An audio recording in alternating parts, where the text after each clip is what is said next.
Okay, call the meeting to order.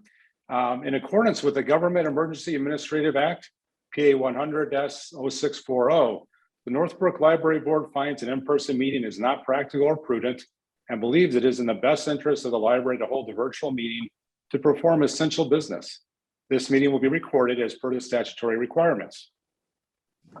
Jennifer, would you please make a roll call of the trustees present? Ms. Bernstein? Ms. Christian? Yes. Mr. Globinger? Yes. Ms. Oliver? Yes. Ms. Shu? Yes. Ms. Young? Yes. Okay, we have a quorum.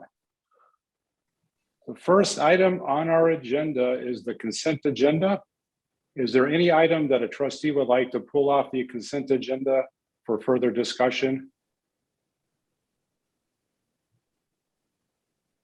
Seeing none, hearing none, I will ask, is there a motion to approve the consent agenda? I'll move to Motion. approve. I'll second. Okay, thank you. Jennifer, can we please have a roll call for the consent agenda to approve it? Ms. Christian? Yes. Mr. Globinger? Yes. Ms. Oliver? Yes. Ms. Shu? Yes. Ms. Young? Yes. Okay, the motion passes. The next item on our agenda is public comments. Are there any public and present in the Zoom meeting? We have one present, but no comments that have been put in the chat. Okay, if anyone is in the public watching, if you would like to ask a question at this point in time, please put it into the chat and it will be read aloud for the board. I think we give a few seconds to see if anybody does. Anything coming up, Kate? Nope, nothing. Okay. All right, I'll move on to the next agenda item, which is staff reports from Ms. Kate Hall. Great. So my written report was fairly short this month, and that was mostly because COVID has unfortunately once again kind of taken over. We've had a number of staff that have tested positive or have had to quarantine or are showing symptoms and awaiting test results. We have pulled back on some services. We've closed the youth services desk and have staff from youth services and reference covering the reference desk. So we're still, having those staff. And then we also had the fiction and media staff and maker services staff helping down in SERP when we were also short-staffed. I don't want to jinx anything. I think that we're not out of it yet, but today we didn't have any new people that needed to do anything in terms of positive cases, quarantining, showing symptoms. That means nothing, but it is a very happy day today. So we continue to monitor that, but that is, of course, taking up quite a bit of time. One thing I've noticed with this Omicron variant is that people are catching, well, we already know it's more infectious, but they're showing symptoms much sooner. So typically when we had staff previously, typically it was 5 days, 5 to 7 days. And now we're finding that people that were in close contact with someone are showing symptoms and are testing positive like 2 days after exposure, which on one hand is good because it moves people, through getting sick and then coming back to work a little bit more quickly. But it does mean that there is a shorter window when we were told someone was exposed and then to kind of deal with it and plan for if someone was going to need to be out. The good news is no one seems to be having any really severe cases, which is great news. And we continue to take the same safety precautions we have been at the library with patrons, and also doing contact tracing with all of the staff. We did have a Friends of the Library volunteer who had tested positive. And so we're also working with the Friends to make sure if any of the volunteers have come in, test positive or in close contact, working with that. So just a lot of balls in the air. I'm hoping that much like in the UK and South Africa, we're going to see a swift rise, but then a swift fall that I'm hoping, maybe a little bit naively, that will be by the end of the month. But that is certainly something that is eating up a fair amount of time. And so that does mean that we kind of like paused on any projecting stuff so that we can focus on making sure we have adequate coverage. We have also pulled back on in-person programs, again, just in the interest of safety and also with the staffing.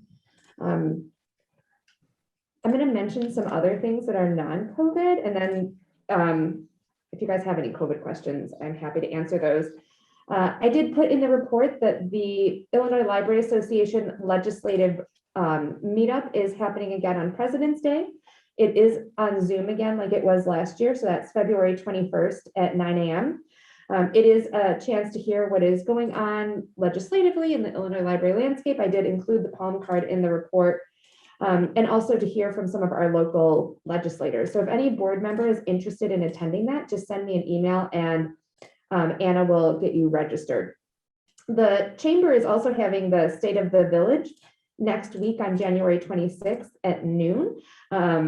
If you are interested in attending that, you can register yourself, but we're also happy to do it for you. And I wanted to also say that when Tinsley told me they were going virtual, I told her that we have a larger Zoom license, and so we are partnering with them to provide a higher level of occupancy because we have our 500 person webinar license. So they will be using that for the State of the Village so that we can have more people in attendance. And then I have one other thing. It has been a while since there's been an update on what's going on with Cedar Lane stuff. And I talked to the village manager yesterday, and the board has formed an ad hoc downtown committee, and they are looking at that as part of this. There is no new information. They're going to be looking and talking about this again at the beginning of February, but it looks likely that the Cedar Lane project is going to be rolled into a larger downtown project, but whether or not that's happening sooner or later, we do not yet know. And so at this point, nothing really for our board that you need to consider or talk about. They're still in the very early stages of talking about things and kind of defining the scope of this downtown project and what they might hope to accomplish. But that is something that I'll keep you updated on and should have an update for the next board meeting. And yeah, that is everything for my report, but I am happy to answer any questions. So do any board members have questions for Kate? No questions. Okay, Jamie, I think you're the one who hasn't nodded yet. So do you have a question for Kate? Oh, did we just lose Jamie? I think that She Jamie froze there for a minute. dropped Yeah. off. And Okay. Well, if Jamie comes back and has questions, Kate, will let her ask them, but let's go ahead and move to the next item. So we're on board member reports. So do any of the board members present have anything they would like to report back to for the board? Abby, do you have anything to report? I guess not. Maura, do you have anything to report? I don't have anything to report. Okay, Stacy, do you have anything to report? No. Okay, and no Jamie. All right, so the next item is unfinished business. The first item under unfinished business is visiting other libraries. So this is going to be a discussion about the poll that was submitted to the board members. It looks like right now, February 23rd or 24th would work best under the current proposal to go visit the library. But the question for the board, in light of the recent COVID surge, are you comfortable going in February? We can play it by ear, or would you prefer to push back to a later date when we would probably feel more comfortable? We'd definitely be beyond the COVID surge currently. I think I would prefer to delay it. It doesn't seem worth the risk. I agree. Stacy? I also agree. Okay, well, I think then let's talk about delaying. I think that March will be difficult to have it because of spring break. I know I'll be gone at the end of March and a few other items. So I guess, Kate, if you could look at the calendar for April and see, early Do we April, wanna- what would, see at the February board meeting how things are looking, because if things are still looking bad, I would hate to schedule another one and then cancel. We could see Yeah. and then look, Yeah. if it looks good, that we could look at scheduling dates for April. That'll still give us plenty of runway even Yeah. from the February meeting. Let's do that. Let's look at scheduling dates in April, and then, we play it by ear and talk about it a little bit further at the next board meeting. I think we'll have more of the board present. Looks like Jamie's back. Yay. Hi, Jamie. Jamie, we're on the discussion topic of the visiting other libraries. The majority of the board present would prefer to push the date into the future when we might be a little bit more comfortable that we're beyond the current COVID surge. So we're talking about the next board meeting, discussing the dates probably in April. All right, so Kate, if you'll put that in the agenda for the next board meeting. Okay, the next item on the unfinished business is the director evaluation process. I have Maura and Kate. We'll have a quick update and then we'll go from there. Yeah, so No, go ahead. I'll just provide a little. So at the November meeting, the committee, which was Maura, Sharon, and Barbara, we were gonna meet again. I never set that up due to a whole bunch of COVID stuff happening. And so long story short, no action has been taken on it. I did talk with Maura last week and I just said, if there is still a lot going on, and so if the board is amenable to kind of taking it a little bit more slowly, that is okay by me, but I am happy to do whatever the board would like, and we can set up a meeting now. It's just we don't have anything to present as had originally been planned at the November meeting. But Maura was going to talk just a little bit about it as well.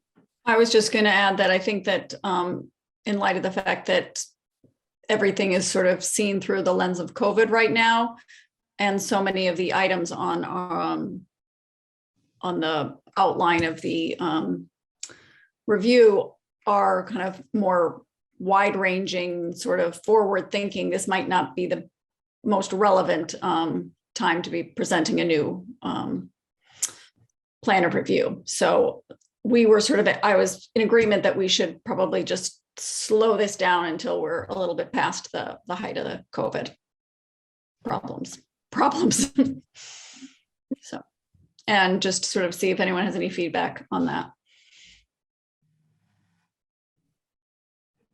Okay, Abby, Stacy, and Jamie, any thoughts that you'd like to share? I mean, I think that makes sense. Yeah, I don't have any issue with that. I have no issue either, Maura. Okay, great. So I don't know, Kate, do you want to put that as an agenda item on the next board meeting to follow up, or is that something that we might push back a little further depending upon timing and the committee's ability to get back together? Let me reach out to Sharon and Barbara. It doesn't make sense to, if we don't have a chance to talk before the next meeting, then it wouldn't make sense. So I'll talk to them and see if we can put something together to at least talk about what maybe a timeline might look like. If not, Jay, I'll just put it on for the March meeting. Okay. So unless there's anything else on this topic, I'll move on. Okay, we're on to new business now. The first item under new business is a proposed temporary COVID sick leave policy. So there's a memorandum in the board meeting materials with the proposed sick leave policy. It's designed to be a safety net so that we don't have to force people to stay home due to COVID restrictions and not be in a position to be able to pay them because of their not having time because of their length of service and the like that would go into whether or not they had time. Under the policy, an employee would have to use their existing leave before the temporary policy would be available. And it's focused primarily on new staff who would not have had time as employees to accrue time off. Kate, is there anything else you'd like to add in terms of describing the policy? No, just that for those board members that were here last year, we did have a different temporary COVID sick leave policy last year for part-time staff. This one is a little bit different in that it would apply to all staff, but again, as Jay said, it would be after they'd exhausted other leave. We have a lot of new staff that are coming on board that have not had a chance, obviously, to accrue. And so that is something that means that they wouldn't have to worry. We don't have to worry about telling them they need to take unpaid time. And we can still keep everyone safe by having people quarantine for the appropriate length of time. Okay. Are there any questions for Kate or any concerns about the temporary policy? Abby, Maura, Stacy, and Jamie? Makes sense. Okay, all right, looks like everyone's shaking their head no in terms of having questions. All right, so I'll ask if there is a motion to approve the temporary COVID sick leave policy for the calendar year 2022 as presented.